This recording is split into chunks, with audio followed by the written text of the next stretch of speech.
नमस्कार दोस्तों, CGPSC prep में आपका स्वागत है। यदि आप हमारे चैनल पर नए हैं तो चैनल को सब्सक्राइब कर लीजिए, बेल या घंटी को भी प्रेस कर लीजिए ताकि हमारे वीडियो का नोटिफिकेशन आपको मिलता रहे। इसके अलावा आप हमारे टेलीग्राम लिंक से जुड़ सकते हैं और हमारे फेसबुक पेज को भी लाइक कर सकते हैं। तो चलिए शुरू करते हैं। छत्तीसगढ़ समान ज्ञान सेट 5, छत्तीसगढ़ राज्य का प्राकृतिक विभाजन पार्ट 2 आज हम देखेंगे। इसके पहले आज हमने पार्ट 1 देखा था। इसके ऊपर आप आई लिंक का बटन आ रहा होगा, उसके ऊपर आप क्लिक करके देख सकते हैं छत्तीसगढ़ राज्य का प्राकृतिक विभाजन पार्ट 1, जिसमें हमने 20 क्वेश्चन किए थे। ये हमारा पार्ट 2 है, इसमें हम फिर से आज 20 क्वेश्चन करेंगे और इस टॉपिक को कंप्लीट करेंगे। तो ठीक है, चालू करते हैं। सबसे पहले देखेंगे कि छत्तीसगढ़ में मुख्यतः 5 प्रकार के भूगर्भिक चट्टानें पाई जाती है, जिनका तुलनात्मक विवरण कुछ इस प्रकार है। मैं आपको इसको शॉर्ट ब्रीफ दे रहा हूँ। आप जो भी बुक फॉलो कर रहे हैं उससे आप इसका डिटेल अच्छे से पढ़ लीजिएगा और प्राकृतिक विभाजन को अच्छे से करिएगा, क्योंकि इससे एग्जाम में क्वेश्चन आते हैं। तो सबसे पहले है आर्कियम। आर्कियम क्रम की सेल समूह, जो कि छत्तीसगढ़ में सर्वाधिक सबसे बड़ा सेल समूह है। ये पृथ्वी की सबसे प्राचीन सेल समूह भी है और सबसे गहराई में पाया जाने वाला सेल समूह है। यह लावा के ठंडे होने से निर्मित जीवाश्म रहित चट्टान है और इसमें खनिज कौन सी पाई जाती है? ग्रेनाइट, नीस और माइका। उसके बाद आता है धारवाड़, है ना। आर्कियम सबसे पहले बना, उसके बाद बनता है धारवाड़। धारवाड़ जो है वो आद्य महाकल्प सेल समूहों के अपर्दन से बना है और इसमें मुख्यतः कौन सी खनिज पाई जाती है? टिन और लौह अयस्क। उसके बाद पड़ता है कडप्पा। कडप्पा छत्तीसगढ़ में दूसरा सर्वाधिक भाग में फैला हुआ है। 25 से 30% छत्तीसगढ़ में पाया जाता है कडप्पा। मुख्य खनिज इसमें चूना पत्थर और डोलोमाइट, और ये ग्रेनाइट चट्टानों के अपर्दन से बना है। विंध्य जो चट्टानें हैं ये जलज चट्टानें हैं और जो नर्मदा बेसिन में पाई जाती है। छत्तीसगढ़ में इसका विस्तार ज़्यादा नहीं है। उसके बाद गोंडवाना। गोंडवाना छत्तीसगढ़ के 17% भाग में पाई जाती है। इसका प्रमुख खनिज है कोयला। यह औषधि तथा वनस्पति व जीवों के अवशेषों से, अर्थात क्या है, यह एक जीवाश्म रहित चट्टान है। इसको याद रखिएगा। यह परतदार चट्टानें हैं तथा इसमें क्या पाया जाता है? जीवाश्म पाया जाता है। उसके बाद आता है दक्कन ट्रेप। दक्कन ट्रेप ज्वालामुखी से निकले बेसाल्ट युक्त लावा के जमने से इसका निर्माण हुआ है। इसमें मुख्यतः बॉक्साइट पाया जाता है और इस चट्टान से काली मिट्टी का निर्माण का क्या बनता है? आधार बनता है। ठीक है, तो चलिए देखते हैं इससे टॉप 20 क्वेश्चन और इस टॉपिक को कंप्लीट करेंगे। इसके पहले 40 क्वेश्चन हुआ है और ये 40 क्वेश्चन आज, इसके पहले 20 क्वेश्चन हुए हैं और ये अभी 20 क्वेश्चन हो जाएंगे। सबसे पहला क्वेश्चन है, माइकल श्रेणियाँ निम्न में से किस पर्वत श्रृंखला का भाग है? सतपुड़ा, विंध्य, अरावली या नीलगिरी? तो इसका करेक्ट आंसर होगा यह सतपुड़ा पर्वत का भाग है। कौन? माइकल श्रेणी। इसका विस्तार है राजनांदगांव, कवर्धा, लोरमी एवं पेंड्रा तक। इसका ढाल है पश्चिम से पूर्व की ओर। माइकल श्रेणी में जो सबसे ऊंची चोटी है वह बदरगढ़ की चोटी है, जो कि कहाँ पास स्थित है? कवर्धा जिले में। इसकी टोटल ऊंचाई है 1176 मीटर। ठीक है, इसको याद रखिएगा। माइकल श्रेणी में ही कबीरधाम यानी कि कवर्धा में वृष्टि छाया क्षेत्र बनता है। और वृष्टि छाया क्षेत्र का मतलब इस तरह का कोई पहाड़ है, यहाँ से हवा आती है, तो जो पानी सहित जो हवा आती है जिसकी वजह से क्या होती है? पानी यहीं रुक जाता है और यहाँ पास नहीं गिर पाता। क्या चीज़? पानी। तो कवर्धा में सबसे कम पानी गिरता है क्योंकि यहाँ वृष्टि छाया क्षेत्र बनता है माइकल श्रेणी के कारण। तो करेक्ट आंसर क्या होगा इसका? सतपुड़ा। उसके बाद छत्तीसगढ़ में धारवाड़ क्रम की चट्टानों का महत्व किस अयस्क के लिए है? बॉक्साइट, चूना पत्थर, लौह अयस्क या इनमें से कोई नहीं? तो करेक्ट आंसर होगा इसका ऑप्शन नंबर 3, लौह अयस्क। छत्तीसगढ़ में धारवाड़ क्रम के चट्टानों का महत्व लौह अयस्क में सबसे ज़्यादा है। अगर इसी की जगह आपसे आर्कियम पूछेगा कि आर्कियम क्रम के चट्टानों का महत्व, तो उसमें ग्रेनाइट और माइका खनिज पाया जाता है। कडप्पा में चूना पत्थर और डोलोमाइट, गोंडवाना में कोयला और दक्कन ट्रेप में बॉक्साइट। आप लगाकर आइएगा आंसर। तीसरा क्वेश्चन है, सुमेलित कीजिए। बॉक्साइट का सबसे बड़ा भंडार, उसके सामने जसपुर पाट। छत्तीसगढ़ का सबसे ऊंचा पठार, उसके सामने पंडरा पाट। ईब नदी का उद्गम, उसके सामने है सामरी पाट। और राज्य का सबसे बड़ा पाट प्रदेश, उसके सामने है जारंग पाट। तो इसको क्या करना है अपने को? सुमेलित करना है।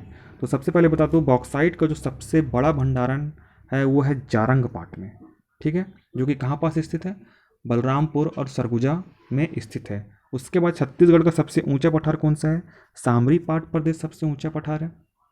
सबसे ऊंचा पाट प्रदेश में ऊंचा पठार है, जो कि गौरलाटा चोटी यहाँ प्रमुख है, जिसकी ऊंचाई है 1225 मीटर, जो छत्तीसगढ़ की सबसे ऊंची चोटी में से है। उसके बाद ईब नदी। ईब नदी कहाँ पास है? खुर्जा पहाड़ी, जसपुर पाट में।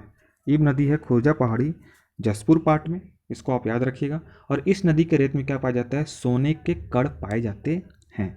उसके बाद आता है राज्य का सबसे बड़ा पाट प्रदेश या राज्य का सबसे लंबा पाट प्रदेश, तो वो होगा पंडरा पाट प्रदेश राज्य का सबसे लंबा और बड़ा पाट प्रदेश है।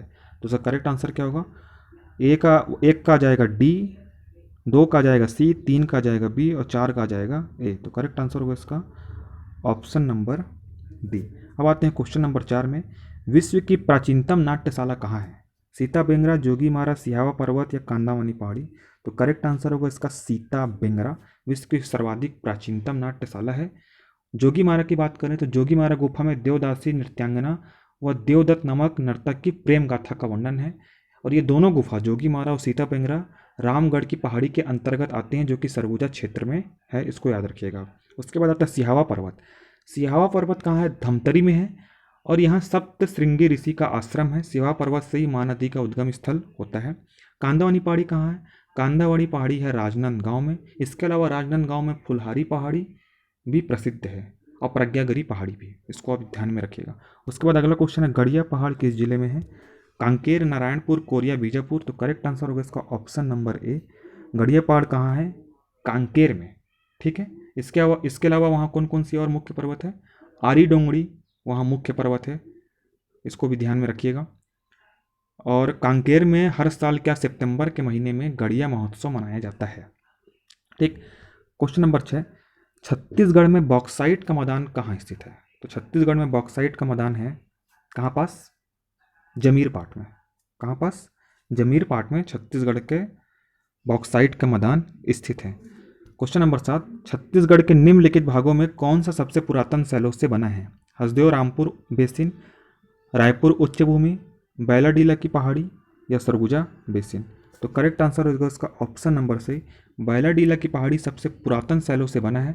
मैं आपको बता दूं कि बैलाडीला की पहाड़ी में सर्वाधिक क्या पाया जाता है? लौह अयस्क पाया जाता है। और लौह अयस्क कौन से चट्टानों से बना है? कौन से शैल समूह से बना है? धारवाड़ शैल समूह से बना है, जो आर्कियम के बाद सबसे पुरानी शैल समूह है पूरे पृथ्वी में। उसके बाद अगर बात करें हम हसदेव रामपुर की, तो हसदेव रामपुर बना है गोंडवाना शैल समूह से, जिसमें सर्वाधिक कोयला पाया जाता है और ये धारवाड़ के बाद बना है। रायपुर उच्च भूमि, रायपुर उच्च भूमि में कडप्पा क्या पाया जाता है? कडप्पा शैल समूह, यहाँ चूना पत्थर का भंडार है और ये भी क्या है? धारवाड़ के बाद बना है। ठीक है। और सरगुजा बेसिन, सरगुजा बेसिन में क्या है? दक्कन ट्रेप, यहाँ बॉक्साइट पाया जाता है। दक्कन ट्रेप शैल समूह विकसित और ये भी धारवाड़ के बाद बना है। तो इसका करेक्ट आंसर क्या होगा? करेक्ट आंसर होगा इसका बैलाडीला की पहाड़ी। छत्तीसगढ़ में सीमांत उच्च भूमि का विस्तार कितना है? 68,064 वर्ग किलोमीटर, 36,464 वर्ग किलोमीटर, 2,12,008 वर्ग किलोमीटर या 42,309 वर्ग किलोमीटर? तो करेक्ट आंसर होगा इसका ऑप्शन नंबर बी, 36,464 वर्ग किलोमीटर। मैं इसके बारे में बता दूं कि छत्तीसगढ़ के मैदान से घिरा हुआ सीमांत भूमि को सीमांत उच्च भूमि क्षेत्र कहा जाता है ना। छत्तीसगढ़ से के मैदान से घिरे हुए क्षेत्र को, इसका क्षेत्रफल है 36,464 वर्ग किलोमीटर और इसकी जो एवरेज ऊंचाई है सीमांत उच्च भूमि की वो है 400 से 900 मीटर।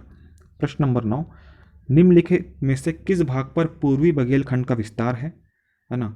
उत्तर पूर्वी भाग, उत्तर पश्चिमी भाग, दक्षिण पूर्वी भाग या उत्तर पश्चिमी भाग? तो करेक्ट आंसर होगा इसका उत्तर पश्चिमी भाग। कुछ छत्तीसगढ़ मान लीजिए कुछ इस तरह का है ना।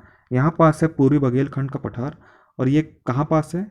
ये उत्तर है, ये पश्चिम है और इसके बीच में इसका विस्तार है। किसका? पूर्वी बघेलखंड का विस्तार। तो कौन सा है ये? उत्तर पश्चिमी भाग। प्रश्न नंबर 10, छत्तीसगढ़ के किस जिले में सीता लेखनी की पहाड़ी है? तो किस जिले में सीता लेखनी की पहाड़ी? बस्तर, नारायणपुर, कोरिया या सूरजपुर? तो करेक्ट आंसर होगा इसका सूरजपुर में सीता लेखनी की पहाड़ी स्थित है। प्रश्न नंबर 11, छत्तीसगढ़ का सर्वाधिक वर्षा वाला स्थान क्या है? मैनपाट, अबूझमाड़, लाफागढ़ या बदरगढ़? तो करेक्ट आंसर होगा इसका ऑप्शन नंबर बी, अबूझमाड़ में सर्वाधिक वर्षा वाला स्थान है। इसे छत्तीसगढ़ का चेरापूंजी भी कहा जाता है। प्रश्न नंबर 12, अल्बका की पहाड़ी कहाँ स्थित है? सुकमा, नारायणपुर, दंतेवाड़ा, बीजापुर? तो करेक्ट आंसर होगा इसका ऑप्शन नंबर डी, अल्बका की पहाड़ी है बीजापुर में स्थित। निम्नलिखित में से छत्तीसगढ़ के किस जिले में दरबा घाटी स्थित है? दंतेवाड़ा, सुकमा, कोंडागांव या बस्तर? तो करेक्ट आंसर होगा इसका ऑप्शन नंबर डी, इसको याद रखिएगा। दरबा घाटी कहाँ स्थित है? बस्तर में। क्वेश्चन नंबर 14, निम्नलिखित में से कौन सा पाट प्रदेश छत्तीसगढ़ का सबसे बड़ा एवं लंबा पाट प्रदेश है? इसका भी हमने किया था। करेक्ट आंसर क्या होगा इसका? जसपुर पाट छत्तीसगढ़ का सबसे बड़ा और लंबा पाट प्रदेश है। Option C is the right answer. Question number 15, Chhattisgarh के जल विभाजक पर्वतों के संबंध में निम्नलिखित में से कौन सा असत्य है ना। तो सबसे पहला कथन है केशकाल पर्वत महानदी व इंद्रावती के मध्य जल विभाजक पर्वत है, तो ये बिल्कुल सही है। जब नदी वाला चैप्टर आएगा तो हम इसको डिटेल से पढ़ेंगे, हर नदी के बारे में, है ना, हर उसके बारे में क्वेश्चन लगाएंगे तो वहाँ और ज़्यादा क्लियर हो जाएगा। फिलहाल ये जान लीजिए कि केशकाल पर्वत क्या करता है, महानदी और इंद्रावती नदी के मध्य क्या करता है, जल विभाजक पर्वत है। वैसे ही मैकल श्रेणी पर्वत जो है वह शिवनाथ और वेनगंगा के मध्य जल विभाजक है। और देवसर की पहाड़ी, देवगढ़ की पहाड़ी है, इसको सुधार लीजिएगा, गोपद व रिहन नदी के मध्य क्या करता है, जल विभाजक का काम करता है। तो करेक्ट आंसर क्या होगा, इनमें से पूछा है कौन सा असत्य है, तो कोई सा भी असत्य नहीं है, ऑप्शन नंबर डी इनमें से कोई नहीं। क्वेश्चन नंबर 16, निम्नलिखित में से कौन सा भौतिक भाग छत्तीसगढ़ में सर्वाधिक क्षेत्र घेरता है, शिवनाथ का मैदान, हसदेव मैदान, महानदी मैदान या इंद्रावती मैदान। तो करेक्ट आंसर होगा इसका ऑप्शन नंबर सी, महानदी का मैदान छत्तीसगढ़ के टोटल क्षेत्रफल का 50.34% क्षेत्रफल क्या करता है, घेरता है, और इसकी कुल क्षेत्रफल है 68,064 वर्ग किलोमीटर। क्वेश्चन नंबर 17, छुरी उदयपुर पहाड़ियों का विस्तार है, कोरबा बलरामपुर, कोरबा रायगढ़, बलरामपुर सूरजपुर या बिलासपुर कवर्धा। तो करेक्ट आंसर होगा इसका option number B, Korba Raigarh Chhuri Udaipur पहाड़ियों का क्या है, विस्तार है ना। और इसका विशेष बात करें हम छुरी उदयपुर के पहाड़ी के बारे में, तो यहाँ रिहन नदी का उद्गम स्थल है, सरगुजा में क्या है, रिहन नदी का उद्गम स्थल है। क्वेश्चन नंबर 18, रामगिरी की पहाड़ियाँ इस पर्वत श्रृंखला का भाग है, विंध्याचल, सतपुड़ा, मैकल या सह्याद्री। तो करेक्ट आंसर होगा इसका ऑप्शन नंबर बी, रामगिरी पहाड़ी किसका भाग है, सतपुड़ा पर्वत का भाग है। इसके अंदर 3 गुफा प्रमुख है, कौन कौन सा, सीता बेंगरा, लक्ष्मण बेंगरा, जोगी मारा, इसको याद रखिएगा। इसके बाद मैं आपको बता दूं कि जो कालिदास जी हैं उन्होंने मेघनाथ ग्रंथ की रचना कहाँ की थी, रामगिरी की पहाड़ी में की थी, और जिसका छत्तीसगढ़ में अनुवाद किसने किया था, मुकुटधर पांडे ने इसका छत्तीसगढ़ में अनुवाद किया था, किसका, मेघनाथ ग्रंथ का। अब आते हैं क्वेश्चन नंबर 19, छत्तीसगढ़ राज्य में कौन सा जिला वृष्टि छाया प्रदेश के अंतर्गत आता है, राजनांदगांव, कवर्धा, कोरबा, बिलासपुर। तो करेक्ट आंसर होगा इसका ऑप्शन नंबर बी, कवर्धा, है ना। ये किस में आता है, वृष्टि छाया प्रदेश के अंतर्गत आता है, जिसकी वजह से प्रदेश में सबसे कम वर्षा होती है कवर्धा क्षेत्र में या माइकल रेंज के क्षेत्र में, ठीक है। तो वृष्टि छाया प्रदेश का मतलब क्या है, जहाँ सबसे ज़्यादा कम वर्षा होती है, पहाड़ होता है एक, और पहाड़ की वजह से एक तरफ पानी बहुत ज़्यादा होता है और दूसरी तरफ पानी कम होता है।